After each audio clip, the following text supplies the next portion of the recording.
kosinus fi. Birgina mana shu ko'rsatkich har oy korxona zavodlarni million-millionga tushiradi. Bu ko'rsatkich aslida normada 0.8 dan boshlab 0.95 gacha bo'lishi kerak. Bu quvvat koeffitsiyenti hisoblanadi.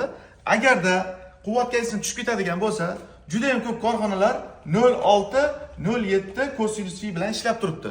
Buni oqibatida birinchi bo'lib transformatorlar qizishni boshlaydi. Keyin avtomatlar qiziydi, kabellar qiziydi, shinalar qizib ketadi va har bir chiqqan kilovat uchun 3000 so'mdan davlatga pul to'laysiz. Ya'ni havoga pul to'lab olasiz.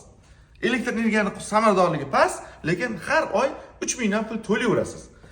Buni kosinus fini, quvvat koeffitsiyentini ko'tarish uchun mana shunaqangi kondensator bankalarini, qurilmalarni o'rnatish kerak.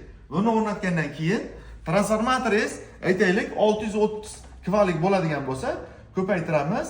0.95 gacha olib chiqadigan bo'lsa, 598 600 kVgacha aktiv energiyani ola olasiz. Transformatorda quvvat koeffitsiyenti samaradorligi oshadi va 3000 so'mdan to'lagan pulingiz yoningizga qoladi. Telefon nomerlarini pastda qoldiraman. Shunaqangi kondensator bankalari kerak bo'lsa yoki transformator kerak bo'lsa, yo ikkalovi ham kerak bo'lsa, mana shu nomerga telefon qilaverasiz, o'zim ko'tarib sizga aloqaga chiqaman.